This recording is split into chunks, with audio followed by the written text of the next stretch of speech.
पीने की बात करता है। जी हाँ, इंश्योरेंस। सुनिए कैसे। दरअसल जेल जाने पर शूटर के परिवार को आर्थिक मदद दी जाती है, उसे पूरी मदद दी जाती है, उसे कोई तकलीफ ना हो, ये इंश्योर करता है लॉरेंस बिश्नोई। इसको लेकर पहले ही डायरेक्टिव्स हैं। जेल जाने से पहले परिवार को ये बता दिया जाता है कि आपके लिए मदद पहुंच जाएगी। लॉरेंस बिश्नोई गैंग परिवार का पूरा ध्यान रखता है। जी हाँ, इमरजेंसी जब होती है तो शूटर्स के जो परिजन हैं अगर वो फंस गए तो उनको पूरी सहायता सुनिश्चित की जाती है।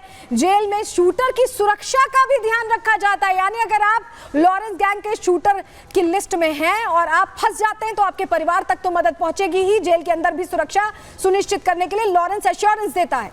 दूसरे बदमाशों से शूटर का संपर्क कराया जाता है, उसको ट्रेनिंग तो दी ही जाती है, संपर्क भी कराया जाता है। और शूटर अगर मर जाता है किसी घटना में तो उसकी मौत का बदला भी जल्द लेने की बात करता है लॉरेंस। इस तरह से झांसे में फंसाता है। और एक बड़ी खबर आ रही है जहां आपको बताएं कि महाराष्ट्र से लॉरेंस बिश्नोई चुनाव लड़ने वाला है। जी हां, ऑफर पहले भी टिकट किया गया था कई जगहों से, अब जो जानकारी मिल रही है चुनाव लड़ेगा लॉरेंस बिश्नोई। जो अपडेट हमें मिल रहा है उसके मुताबिक ऑफर की गई है सीट।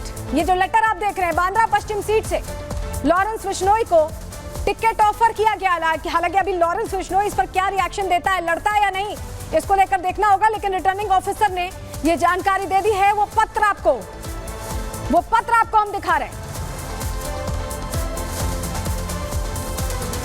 तो आपको बताएं कि ऑफर भाटी की तरफ से दिया गया है, उनकी पार्टी की तरफ से दिया गया। उन्होंने पहले भी कहा था कि चुनाव लड़ना चाहें तो लड़ सकते हैं और अब तो ऑफर ही दे दिया है। रिटर्निंग ऑफिसर की तरफ से ये जानकारी साझा की गई। लेकिन अब आप सोच रहे होंगे कि आखिर ये सारा काम अनमोल बिश्नोई के खिलाफ, तो देखिए अब वारंट जारी हो चुका है, वांटेड उसे घोषित कर दिया गया, 10 लाख का इनाम घोषित कर दिया गया। लेकिन नंबर 2 की हैसियत इस गैंग में गोल्डी बराड़ की है। तस्वीर आपको गोल्डी बराड़ की दिखा रहे हैं। ये हाई प्रोफाइल अपराधों में लिप्त माना जाता है। टारगेट किलिंग जैसा अपराध हो, वसूली सुपारी जैसा अपराध हो, गैंग में नए लोगों की भर्तियां हो या हथियार मुहैया कराना, ये सारा जिम्मा अनमोल बिश्नोई के बाद दूसरे नंबर पर संभालता है गोल्डी बराड़, जो सारी चीजें हैंडल कर रहा है। लेकिन आपको बताएं कि कनाडा में जिस गोल्डी बराड़ को लेकर कई दावे किए गए, ट्रूडो का वो दावा आपको याद होगा जिसमें ट्रूडो ने ये कहा कि निज्जर की हत्या कराई गई, इसमें लॉरेंस बिश्नोई गैंग का हाथ है और गोल्डी बराड़ इसमें इन्वॉल्व था। ये तमाम बातें कहकर भारत को आंखें दिखाने की कोशिश की गई थी। लेकिन अब आपको बताएं कनाडा अपने ही दावों में फंस गया है। दरअसल हुआ क्या, जानकारी आपके सामने रख रहे हैं। कनाडा से लौटे राजनयिक संजय वर्मा ने बड़ा खुलासा किया है। जी हां, बड़ी जानकारी उनकी तरफ से सामने आई है। कनाडा ने गोल्डी बराड़ का नाम जो अपराधियों की सूची थी उससे हटा दिया है। जिस अपराधी को लेकर दावे कर रहे थे कि भारत इन्वॉल्व है, उस अपराधी को लिस्ट में से ही हटा दिया गया। भारत ने कनाडियाई अधिकारियों के साथ नाम साझा किए थे, बताए थे। कनाडा ने बराड़ का नाम वांछित की सूची में उस वक्त डाल दिया था, वांटेड, वांछित यानी वांटेड। अब अचानक उसका नाम वांटेड की सूची से गायब हो गया है। कनाडा अपने ही फैसलों से अपनी किरकिरी तो करा ही रहा है और ये भी बता रहा है कि कैसे वो कंफ्यूज है। ऐसे में लगता है कि जो भारत को लेकर आरोप लगाए गए थे वो सिर्फ और सिर्फ अपने फायदे के लिए लगाए गए थे, क्योंकि कनाडा डबल गेम खेलता दिखाई दे रहा है। क्यों हम ऐसा कह रहे हैं, जानकारी चलिए आपके सामने रख देते हैं। दरअसल खालिस्तानी हत्या के आरोप लगाए थे, आपको याद होगा। ट्रूडो ने बहुत बड़ी बड़ी बातें की थी और हमने ये फैसला लिया था, भारत ने ये फैसला लिया था कि राजनयिक वापस आ जाए और यहाँ से इनके राजनयिक जाएं, समय भी दिया था। उसके बाद ट्रूडो ने कहा था कि ये सब कुछ भारत के इन्वॉल्वमेंट में हो रहा है, भारत सब कुछ देख रहा है, भारत सब कुछ कर रहा है। भारत ने क्लियर कर दिया था कि भारत इन तरह की चीजों में, इन हल्की बातों में आता ही नहीं है और भारत ने कायदे से कनाडा को एक तरह से नमस्ते कर दिया। वहां से राजनयिकों को वापस बुला लिया और यहाँ जो इनके 6 राजनयिक थे, अधिकारी थे, उनसे कहा कि आपके पास समय है, आप निकल जाइए। लेकिन अब वही गोल्डी बराड़ जिसको लेकर ट्रूडो ये बड़ी बड़ी बातें कर रहे थे, ग्लोबल फोरम पर कह रहे थे कि भारत इन्वॉल्व है, उसका नाम वांटेड की सूची से ही हटा दिया।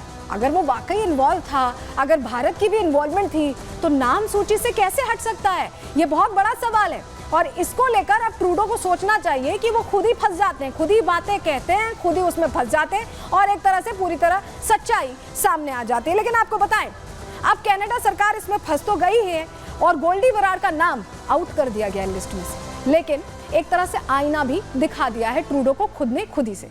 रिपोर्ट देखिए।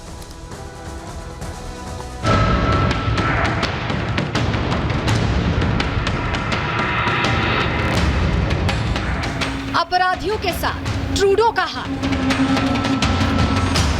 पहले अपराधी बताया, अब कर रहे बचाव। क्या कनाडा के PM Justin Trudeau double game खेल रहे हैं? क्या भारत पर लगाए गए आरोप सिर्फ वोट बैंक बढ़ाने वाली रणनीति का हिस्सा था? क्या जस्टिन ट्रूडो खालिस्तान खालिस्तान चिल्लाकर अपनी कुर्सी बचाना चाह रहे थे? ये सवाल इसलिए पूछे जा रहे हैं क्योंकि जो ट्रूडो खालिस्तानियों की हत्या का आरोप लॉरेंस गैंग पर लगा रहे थे, जिस मुद्दे पर भारत को घेरने की कोशिश कर रहे थे, लेकिन अब जो खुलासा हुआ है उसने तो ट्रूडो के असली चेहरे को बेनकाब कर दिया है।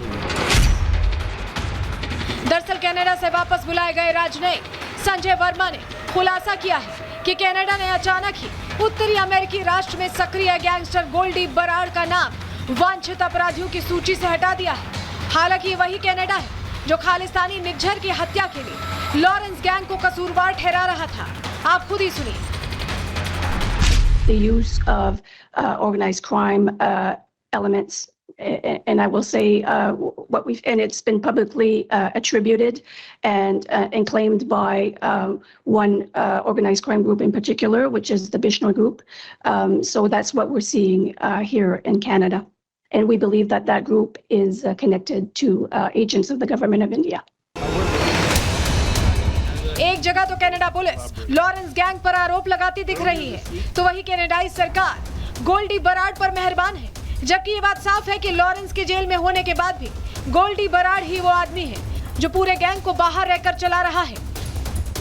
हालांकि भारत की मोस्ट वांटेड लिस्ट में गोल्डी बराड का नाम अभी भी शामिल है।